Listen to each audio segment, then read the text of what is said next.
Before we get into the show, I wanted to put out a hiring call. I'm looking for my next software engineering apprentice, a young .NET programmer to help me directly with my work, building architectural prototypes, figuring out new patterns, tons of coding. And I'm looking for a .NET programmer whose hobby is also programming. For the right person, programming isn't work, it's play. And besides a job, I can guarantee that you will learn faster than you ever have before. And I will invest in your professional education and we'll work together and you will grow. You'll report directly to me. So if any of this sounds interesting to you, just send me an email or give me a call. Now, let's get into our show. Azure OpenAI with Michael Washington.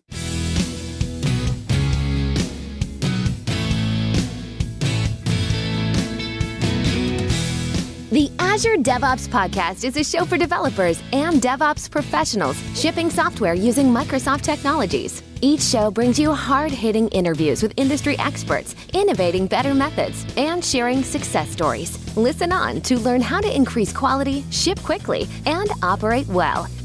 And now your host, Jeffrey Palermo.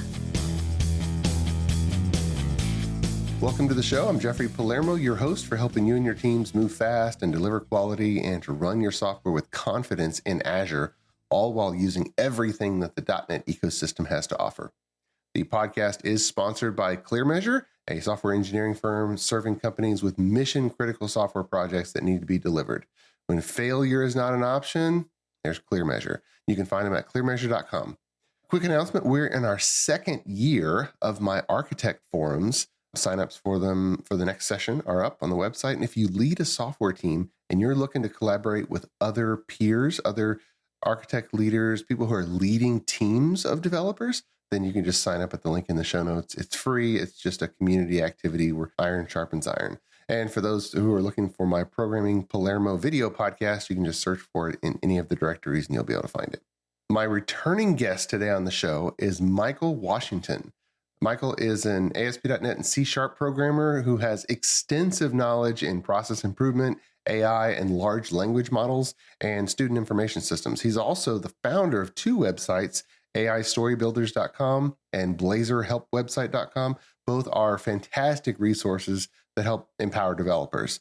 Michael resides in Los Angeles, California, with his son Zachary and his wife Valerie. Michael, welcome back to the show. How are you, sir? I'm fine. Thank you for having me.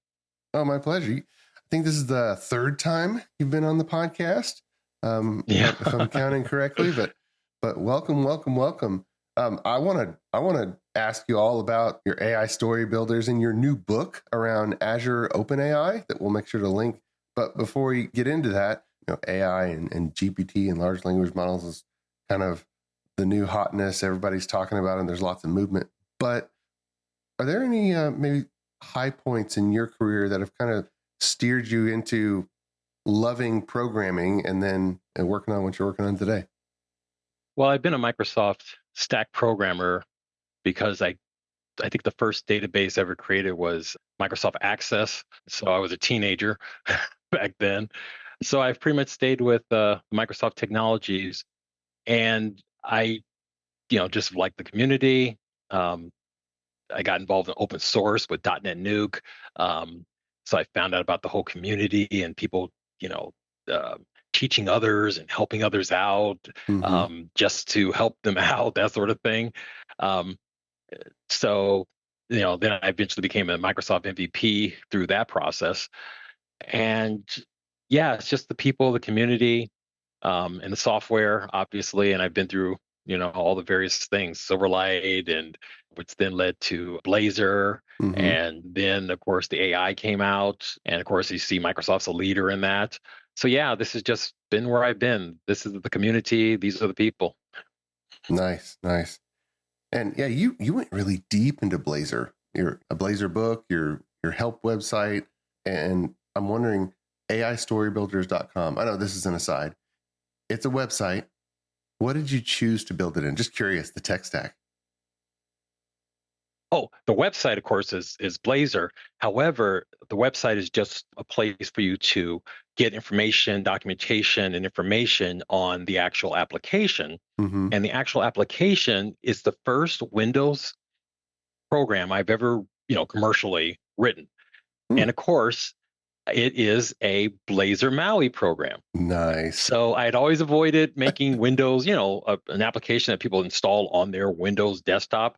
I've always avoided that. I'm a total web programmer, but this particular project, it really needed to be something that runs on a person's computer for the stability and the speed and all that sort of thing. And I'm like, okay, I'm gonna give it a shot because I can write it using Blazor.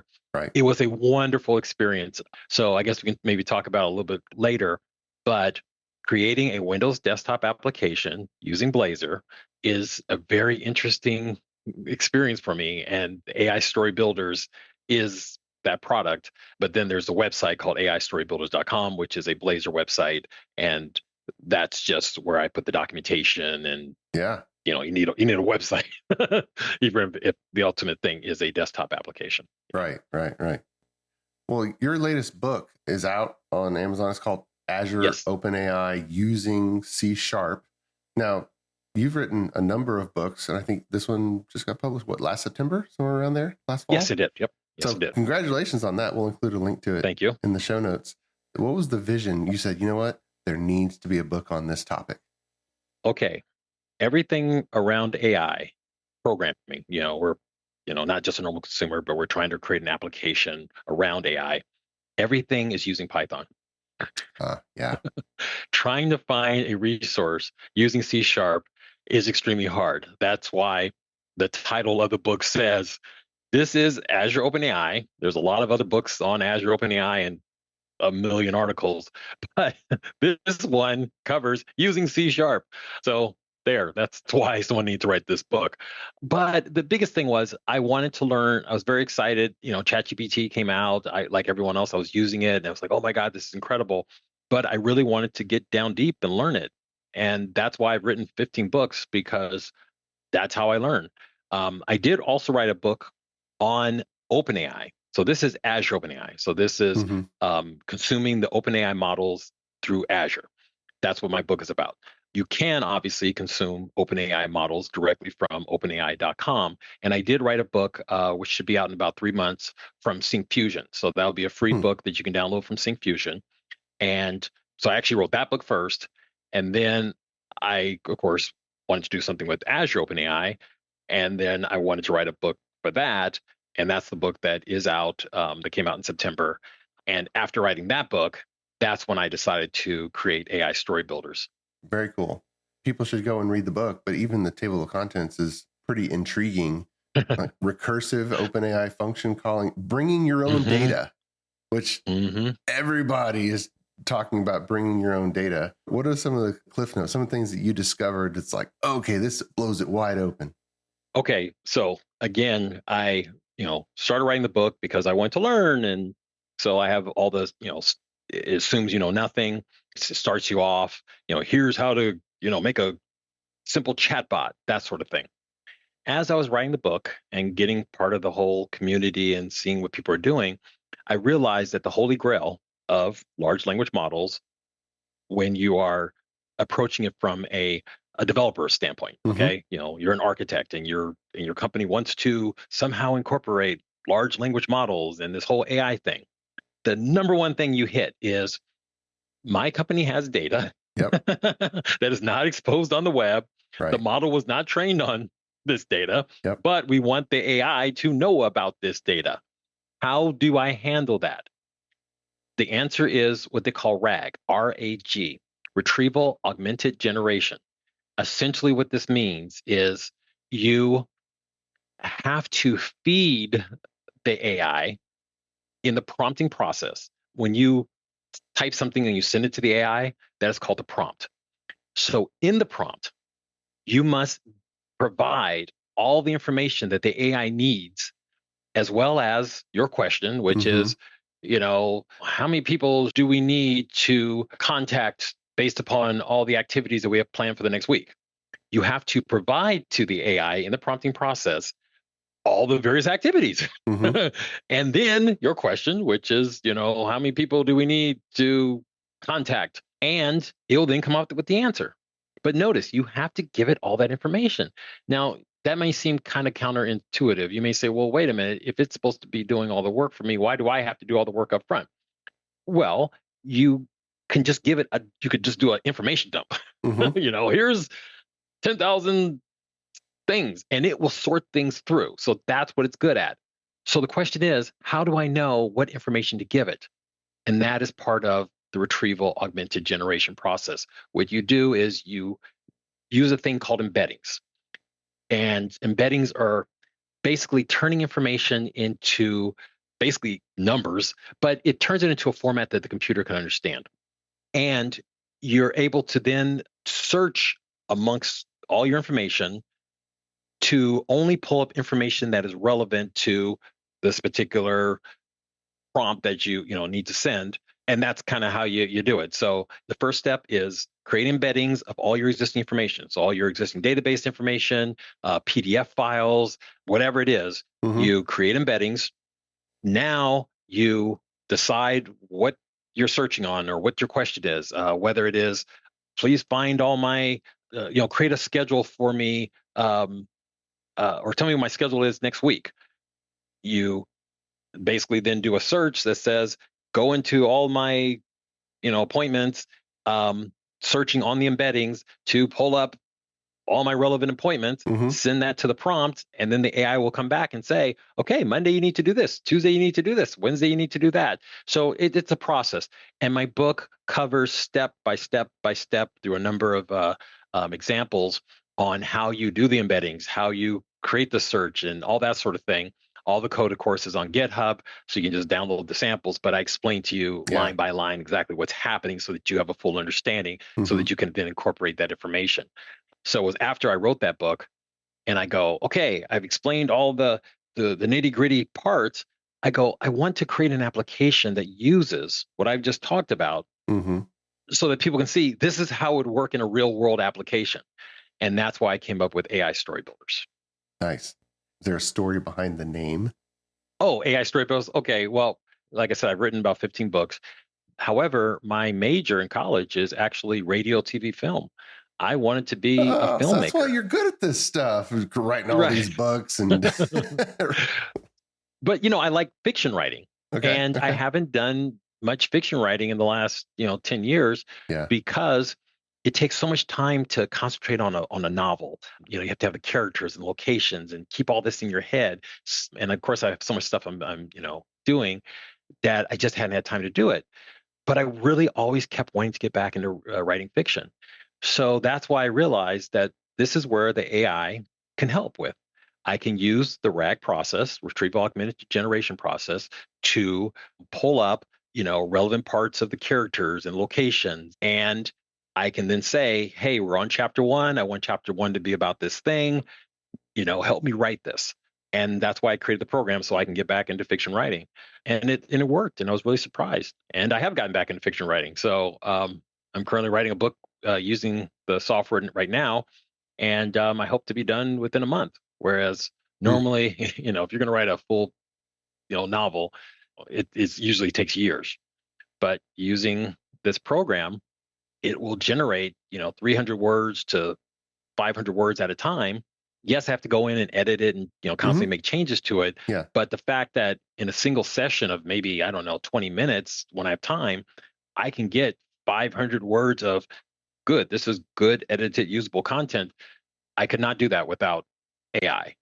So I just felt that that was something that's helpful. So I just released it open source. The source is all there. You can download it, from GitHub and play with it. I also put it into the Windows Store for people who are not programmers but still want to use it. Mm-hmm. So it's just something I'm very passionate about, and I hope that people will collaborate and continue to push that little side project forward. But this is kind of what I've been kind of concentrating on, because it does both things. It shows AI as a practical example, and it is something that I'm using on a daily basis.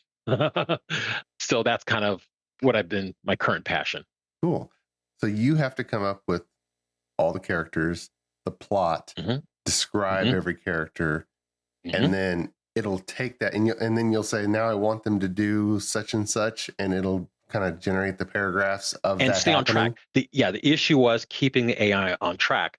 So this is something else I've been very passionate about, and I've actually done some interviews on this subject, which is the AI is really dumb. Oh yeah. I mean, really dumb. It's like I artificial mean, dumbness. extremely dumb. It's a useful tool. And Yeah. remember, I'm very passionate about it. I think we've Right. covered that. I am passionate about this. This is my focus. But please understand it is dumb. It does not think. It does not even understand. What it does do is it applies math. That's what it does. It's nothing but a mathematical calculator. It literally plots the next word based upon the words that came before it. Mm-hmm. So again, it's very useful and blah blah blah. But understanding and working within that context, that again is where, for example, AI story builders, if the program itself, the Blazor program with its database and that sort of thing, if it does not keep track of the characters and organize them in a special way Mm-hmm. to allow the embeddings, and of course it has to create the embeddings, and to allow the searching to then pull up only the relevant information, to the as part of the prompt, then the content it creates is really nice. But if I did not do this, you're writing a book about a man who's 20 years old now, but he's now having a flashback to when he was 5 years old, Mm-hmm. and he's talking to his mother. If you don't properly control things, the AI will write something, whereas little Timmy at 5 years old was playing with his toys, and then he got up and he got into his BMW and drove away. It's like, wait a minute, he's 5 years old. But the AI, if you send it information that little Jimmy has a BMW and knows how to drive, he's going to drive, because maybe there's a book, a science fiction book, where 5-year-olds can drive. You know what I'm saying? So that's why when I wrote the software, I'm allowing you to have these timelines, so that, wait a minute, he can only do this on this timeline, and this paragraph is about that timeline. And then the AI never knows about the BMW and never has him, the little 5-year-old, drive off. So these are the sorts of things that are important if you're, creating applications using AI. And this AI story builders, again, is an example that you can download and play with. And I've also blogged a lot on aistorybuilders.com about these challenges. So if you look in the blog section, you'll see the blog I just did on Saturday. I totally go through all this is, this is how I avoid all these problems. And, there you go. Okay. So for AI Story Builder, Microsoft Store, this is not on top of a public model. You have to create the resource in your Azure subscription, right? Okay, actually on this one, currently right now, it only connects to OpenAI. I'm going to have it Okay. so it connects to Azure OpenAI. And the reason why I didn't initially make it to connect to Azure OpenAI is it's still at this point not easy for people to get an Azure OpenAI account. So I knew I was limiting, who could use it. However, the reason why I hopefully in the next 2 weeks I'll allow you to connect it to your Azure OpenAI account is because I'm going to allow people to have their own fine-tuned models. And just briefly delving into fine-tuning, OpenAI has these models. So if you go to ChatGPT, you're using this model. Mm-hmm. If you want to have the model know about information that it doesn't already know, you always want to use the RAG process, the Retrieval Augmented Generation process that I've just talked about. However, if you want to change the behavior, okay, not just the information, but the behavior of the model, that is when you want to do things like fine tuning. One example is that with AI story builders, I find that because it was trained on everything ever written, its style of writing is not necessarily my style of writing. Mm-hmm. Therefore, I would want it to, of course, and what I do is I have to keep, doing some editing and updating.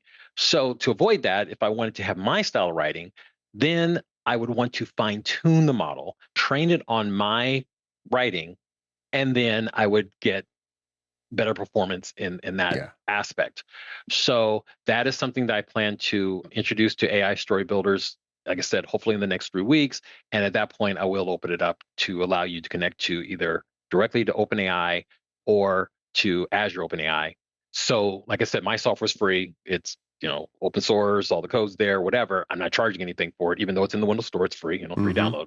But you are required to put in your key. In this case, you're supposed to put in your OpenAI key.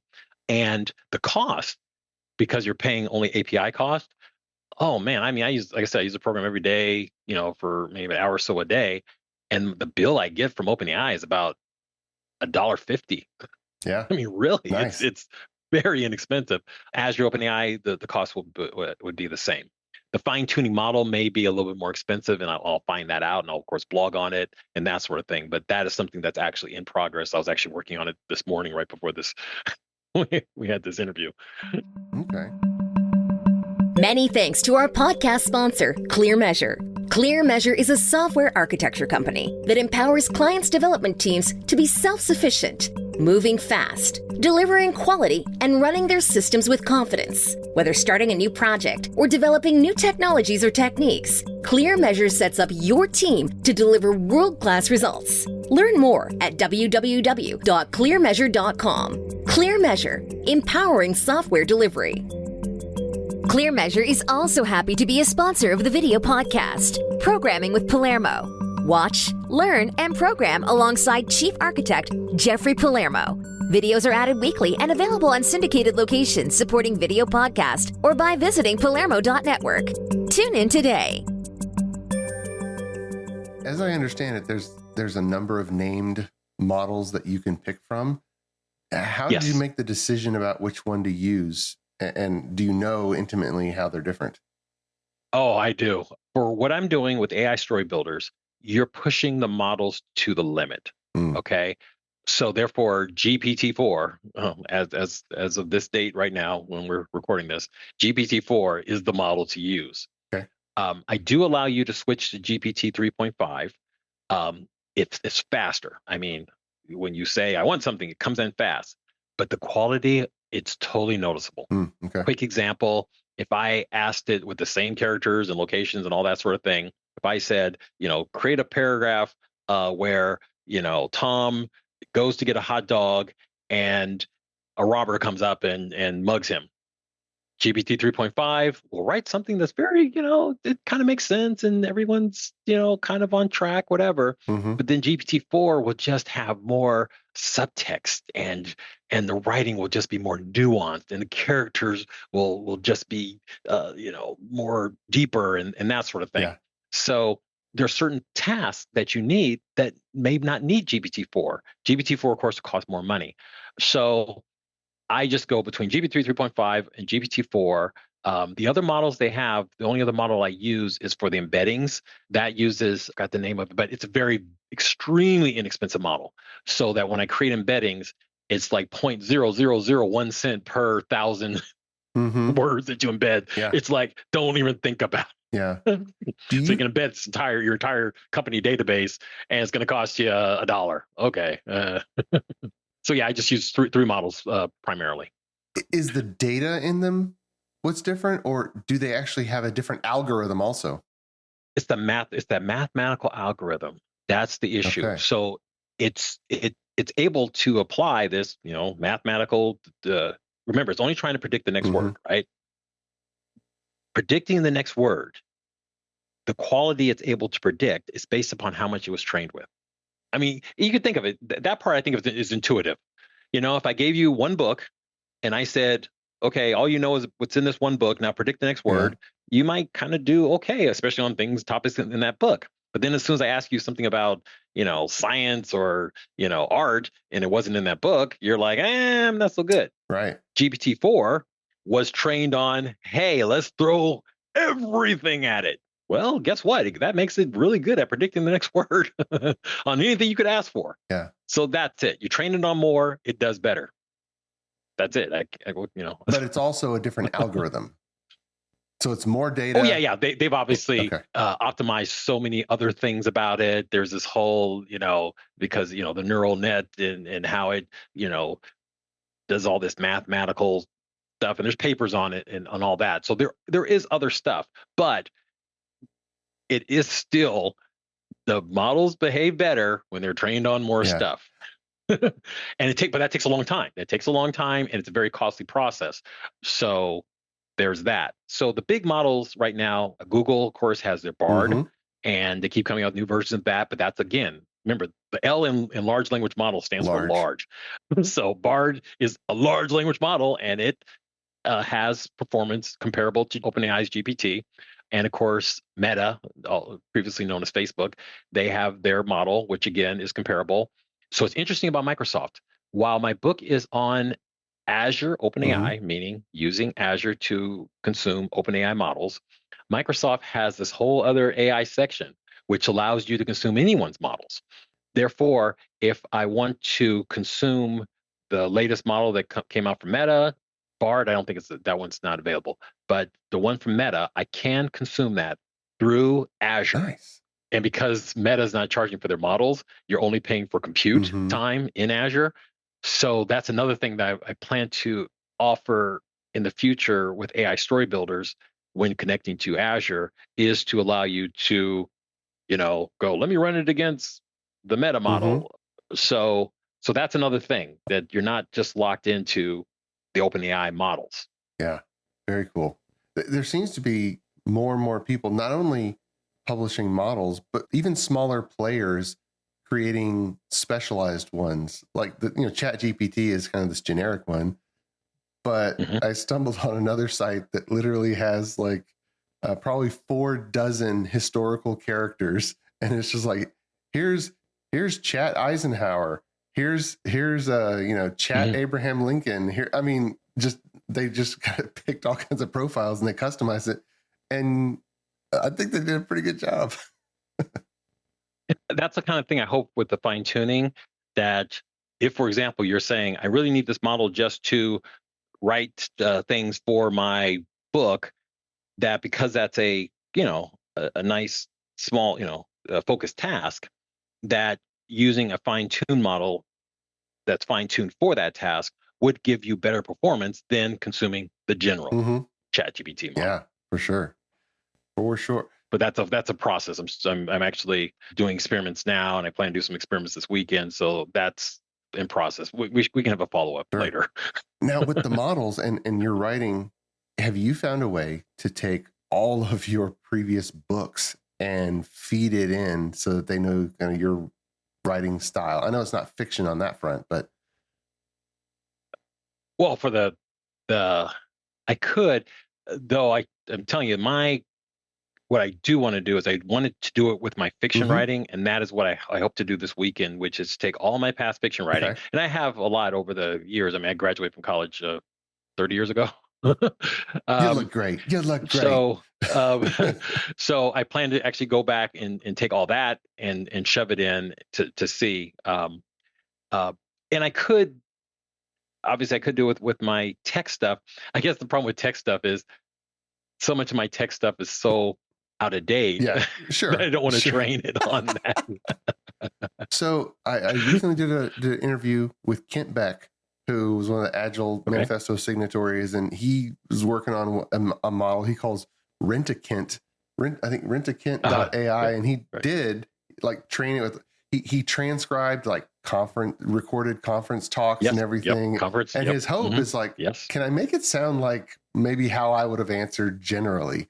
And so, and that will definitely work. That is, people have done that, and that definitely does work. Yes. So that, because you mentioned feeding it into during the prompt. Is there a practical limit? Like, how much can you feed it in? I mean, terabytes of data. What's practical? Well, it's interesting. Before you have this context window.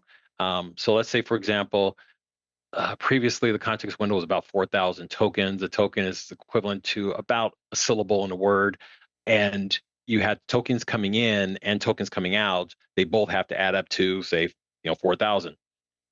Then GPT came out with this 16K model. Then the OpenAI came out with the 16K model. Then they came out with the 32K model. Then they came out with the 128K model. I mean, every two months they double it. It's it's like the whole thing with the the computer chips. So I'm gonna start to say that here's the thing, Jeff. If you run out of room, just wait a little bit. Just wait. Give it on. Because I imagine all these businesses that have huge databases, and the obvious question is, you mean I can just turn this thing on my massive database and start asking it questions? Well, no, remember, you still do the RAG process first. So I have terabytes inside my database. And again, something that I do at my day job is we're using Microsoft Fabric now, which allows you to dump massive amounts of information very cheaply. So I got all this stuff in my Microsoft Fabric database. It's terabytes. I always do the RAG process first. So you come in and you say, I am looking for information. How many customers have we had in the past month who have been very, pleased with the products? And I want to know what these products are, and I want to know what is common about them. What happens is that because everything has embeddings, the first part of the RAG process is to only go in and get those products that, do have a lot of orders and had orders this month. You see what I'm saying? So we do that first. We can then feed this information to the AI with that question. And again, if I've got a 32K prompt, window, I can feed quite a bit of information.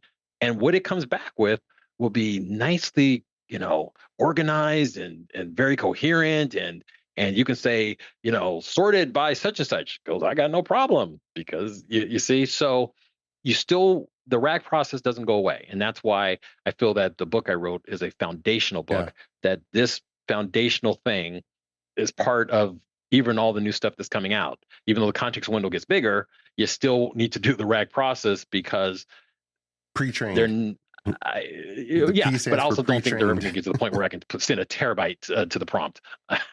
32K. I'm trying to wrap my head into how much that equates to in a SQL Server database. Like, 'cause you pull it out, you see, it always depends. It depends, because if, for example, it's just a bunch of orders, data, then you can get quite a bit. But for example, if I also included the reviews, so people had reviews like, I like this product, I like this product. So I have the raw data of, how many sales. I also have like 100 reviews. Okay. I can send all that, and it literally will go, okay, I looked through these reviews for these products, and that's how I determined which products they like. AI and again, a GPT-4 could do a lot better than a GPT-3 at that task, but it's kind of amazing how it's able to go, whoa, it can read a bunch of reviews with a bunch of products and then come up with a list of these are the products that were people like them more, and then compare that to the sales, and then it can give me an executive level report on So it's kind of amazing. But I had to do that RAG first. I have to get the data. So that's always step one. If the data's not there, it ain't gonna, So that's the first step. Always, you must have the data. Number two, though, you must use embeddings so that you can use the RAG process to only pull up the relevant data. And then three, you must send that data with the prompt to the LLM. And then what you get back is magic, usually. Nice. It doesn't really understand what it's doing. It's just applying, algorithms and that sort of thing. But it is a very capable tool that there is no comparison. Meaning, what would I do if I did not have LLM? Yeah, there's nothing close. Analytical data seriously, models, there's nothing star close. schemas. Hire a bunch of human beings to, crunch these numbers. Yeah, for sure. Well, before we close out, I want to ask a question that we like to ask every time. This is a new software type. This is a new type of application and a new type of production environment and a new type of what the heck it means to test this type of software. Right? Everything we write with code is software. So, okay, DevOps. Have any part of the chain of source control, builds, testing, deploying, monitoring with OpenAI code and the GPT models, have we figured any of those steps out, or is that still in churn? And we're kind of in this is where deploy. Microsoft is a leader. So if someone says, why should I use Azure, Microsoft Azure OpenAI, even though the cost is about the same, why should I use that versus going directly to OpenAI or going to Google or something like that? Microsoft is the leader in exactly answering the question you just asked, which is, I need a full DevOps pipeline. We didn't touch on safety. Safety is important. I can't have the AI going off saying things to my customers, or let's say this could be consumed by children or something. You know what I'm saying? Microsoft has put in all these they have tools to address each one of these things, including evaluation. For example, if I do fine tuning, you have to evaluate the model. How do you do that? So that is what their Azure OpenAI product offers. Is it addresses those things. So therefore, if someone is going to seriously consume, deliver a solution, a business solution that addresses all these very important concerns. I mean, you could find yourself sued, right? That I would strongly recommend that they use the tools by Microsoft, because I don't think anyone else has anything that comes close to the solution that Microsoft provides. And it's a number of things. It's not just one quick thing. It's like, no, you can go there. There's the whole, everything from safety to evaluation to training to deployment to monitoring and all that. So that's what they really spent a lot of time doing. And, you could have a whole nother session just on that. Yeah. I haven't yet seen, maybe you have, I haven't yet seen a example implementation of an automated DevOps environment targeting Azure OpenAI, from what it looks like in source control all the way through with, different levels of automated tests for it and infrastructure as code to create it on the fly. So because it's so new, I think that's why you don't have a unified one. You do have parts of it. So every Microsoft conference, about 20% of the sessions will be where someone says, here's this part of how you would go from source control to evaluation to deployment. But then the next person comes up and they go, this is how you go from content management, either from that previous step that the guy just talked about, but, so they have a tool called Prompt Flow. So there, I think, is the keywords that will surface a lot of these examples. But as far as someone putting it end to end, the reason why they haven't done it is, every week a new thing is being released. Yeah, it's constantly fascinating. So anything someone showed you, they'll be missing the step because that step didn't exist last week when they created the demo. Yeah. Yep, makes sense. But it does exist, and at least the written documentation is available for those who want to explore it. Nice. Well, Michael, thanks so much for coming back on the Azure DevOps podcast and sharing what you've been up to lately. We'll make sure to include that link in the show notes. Azure OpenAI using C# and AI story builders in the Microsoft Store. Yes. So, man, this is fascinating. I love my job, like just learning all these cool things from interviewing you. So thanks so much. Thank you for having me. Oh, my pleasure. And until next time, keep shipping. You've been listening to the Azure DevOps Podcast, a show for developers and DevOps professionals shipping software using Microsoft technologies. Go to www.azuredevops.show for show notes and other episodes. On behalf of your host, Jeffrey Palermo, and our sponsors, thanks for listening, and may God bless you.